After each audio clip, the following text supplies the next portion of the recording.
Hi, my name is Laura. I am an artist.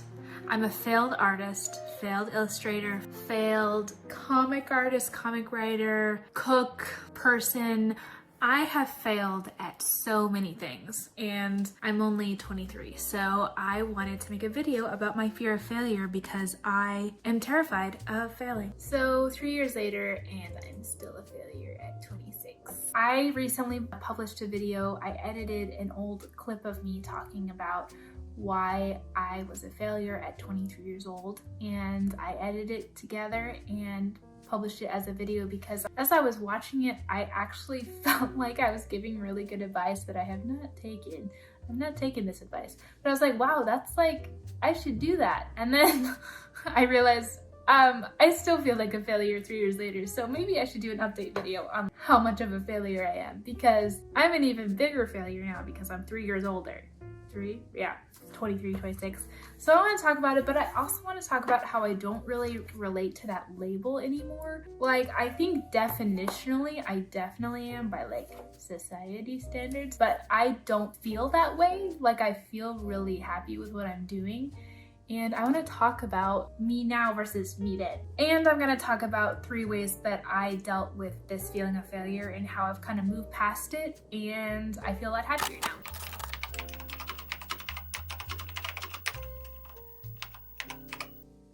So I failed at being like able-bodied and healthy for most of my teenage years and most of my adulthood. I have chronic illnesses, so I kind of fail at being like a functional human. I said that I failed at being healthy. I was definitely like, let's self-hate on me because I'm a terrible person. I was definitely in a mindset when I made that video, and it was not a good one. That was during one of the darkest years of my life, where I had a hobby of making myself feel as terrible as possible. I am definitely physically healthier than I was before. I still have like a bunch of chronic pain issues, but I have learned how to manage some of them and manage my anxiety around them. Still not well, still chronically ill, so I guess I'm still failing at being healthy. I feel like that's a weird category to add past me, but okay. I failed being an artist. I had a little small business and I just couldn't figure out how to make it work, and I had to get a real job. So I published 2 books. I illustrated and wrote 2 books. They're like children's books, but for adults. And then I haven't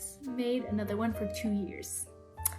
So yeah, we are not being consistent. I feel like I kind of failed as an author because I can't write another book, but I'm writing what I want to write and I'm creating what I want to create. So I have 2 books and, you know, they're out there in the ether. That's kind of cool. I failed at being a social media influencer, being financially independent, starting several small businesses. I failed at interviews for jobs. I like my job right now. It doesn't pay much. It's not a super glamorous job, but I like it and it's fun. And that's a lot better than 3 years ago me, where I literally hated my job. I literally wanted to quit every single day. It was so terrible. It made me cry every day out of frustration. I failed at first dates. Like, I've been rejected a few times. As far as relationship goes, I'm engaged, but like, relationships are always going to be complicated and difficult. I don't feel like failing at relationships is a good way to frame it either. I think past me was like, fail, fail, fail, fail. You're a terrible person, fail. And I'm like,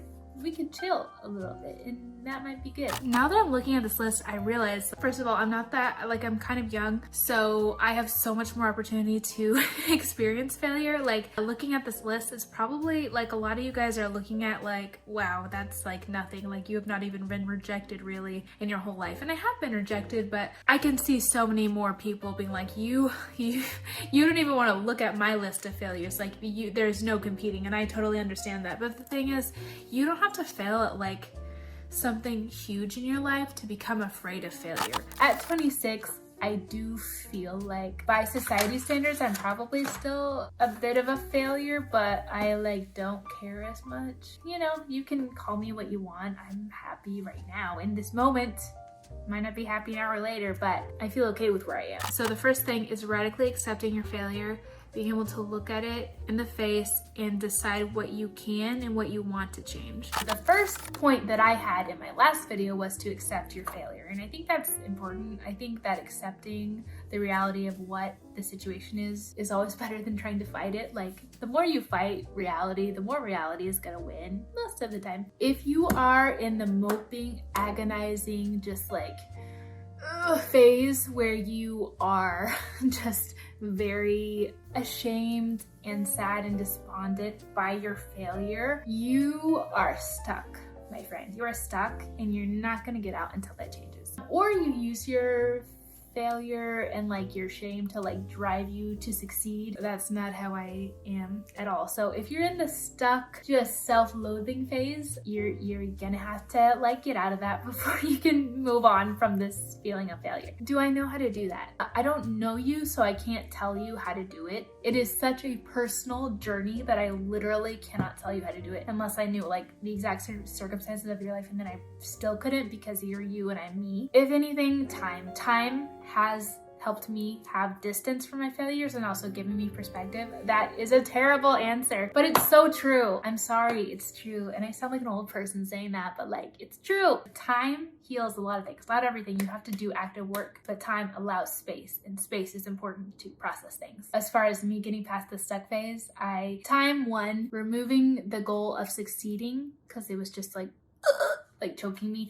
It was so much like pressure to like do anything because I was like, I have to succeed. And then deconstructing my ego around failure, because I think I had a bit of an ego around it where I'm like, oh, I don't want to be a failure like those people, you know. And then I was one of those people, and then yeah, not great. It takes time, and it takes like deconstructing. Like, you're important, but like your problems, they're problems, and they can be solved. Probably. The second point is you train yourself to be able to sit with discomfort. What this really means is like, you will have discomfort when you want to work on your projects but you decide not to, and you feel that kind of resistance in your body of like, I just want to sit in bed and scroll TikTok all day. That feeling, try to find where the resistance is in your day to day. Like, do you feel the resistance against going to your computer and working on that project, working on that song, working on that piece of art? Find out where that resistance is, and I would say go against that resistance, because that is, in my mind, your body trying to, in your brain, trying to keep you in the safe, normal patterns that you've been, conditioned to live with all your life. 2, literally no one cares as much as you do. Literally nobody. Like, if you care, that's good, because it probably means that you're trying to do something that you should do, but like, no one cares as much as you do. I'm sorry to tell you, but like, literally no one cares as much as you do. If you are feeling stuck because you are letting embarrassment drive all your decisions, you can let that go, because no one is thinking about all the things that you've failed at half as much as you are. Like, who are you failing towards? Who are you thinking of when you fail and you feel terrible about yourself and you just like, you get stuck and you're just like self-loathing kicks in? Who are you thinking of? Are you thinking of a specific person that you're like, wow, they would be so happy if I failed right now? Shame and embarrassment are not like great motivators for most people. Maybe you're like David Goggins and like you use all of your dark, terrible thoughts to like drive you on to do amazing, incredible things. And if you are, I wish I was like you, but like, a lot of people just need a little bit more gentle, like, hey, it's okay, like, you're gonna get there, and that's okay. Both is valid, probably. So stop like whipping yourself for other people. Like, other people like don't care enough for you to do this self-harm and self-neglect on yourself to like, yes, I am a terrible person and I'm failed and I'm like horrible. It's not worth it. The people don't care. Just like, go do you and stop like, stop. Okay. Honestly, this point was inspired by in Inside Out 2, how embarrassment was the catalyst of a lot of bad decisions for the main character, and I'm like that. Like, embarrassment is at the helm 70% of the time, and that's not great. Like, I act like a fucking idiot when embarrassment is in control. Put embarrassment in a little corner, give them a little snack and like some chocolate and like some, tea, and let them just chill, and you take over and figure out what you actually want to do. Which brings us to the third point. And then the last thing, just going off of that, find ways to go against that resistance intentionally, to do the work so that you can achieve your dreams and your goals. And there's really no way around it. You will not feel good doing these things. Doesn't feel good to do the work. It feels bad. It feels like, why would I want to do this? Why would I want to work on the things I actually care about? I feel this right now making this video. I haven't made a video in 2 years. I don't know what I'm doing, but I want to do it. So that's why I'm doing it. Are you even trying in the thing that you actually want to do? If you keep failing at something, there could be a lot of reasons why you do that. One, you might not actually like it and you're doing it for other people. Two, you maybe have mental health issues and you need to do some self-work. Or three, it's a combination of a lot of factors, which is usually three because everything is, complicated and messy. Just self-evaluate. Do I actually...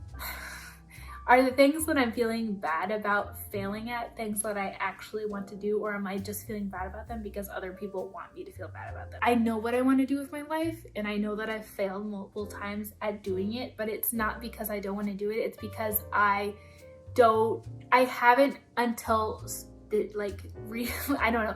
I am not very good at being consistent because of mental health and physical health struggles. I get into crises and I forget what I'm doing and my purpose and where I want to go in life, and I will just have a crisis and be like, well, I guess everything's terrible. I shouldn't even try anymore. That's not because I don't want to do the things I want to do. It's because my reactions to things are not healthy, and I need to learn how to do the healthy way of reacting, or the adaptive way instead of the maladaptive. Part of getting over the fear of failure or feeling like a failure, using that as an identity, is to fall in love with yourself. And I know that sounds so cheesy, and so you're like, Laura, what are you talking about? You have to fall in love with yourself. You have to find things that you like about yourself and be like, yeah, I tried that. I tried making those cringy videos, sketch videos, or I made videos about D&D because I like D&D. You can go to my channel and literally scroll all the types of videos that I made. And you know what? When I have gone back recently and watched those videos, and I love them. They're so cute. I'm such a freaking nerd. I'm talking about D&D and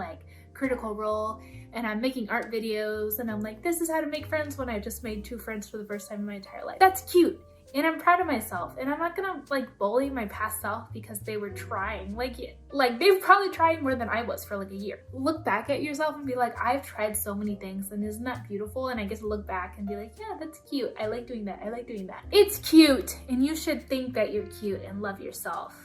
But it takes a really long time, and I only recently started feeling this way 2 days ago, and I'm 26. The DreamWorks movie Joseph and the King of Dreams is very important to me because the character is set up with such high expectations of people around him, how he's going to live his life, and also his own expectations of himself, how he is going to live his life. He is destined to have an easy, amazing, wonderful life where he is the center of attention and he's successful and he gets everything he ever wants. And then he doesn't get those things, at least for 20 years. He hasn't.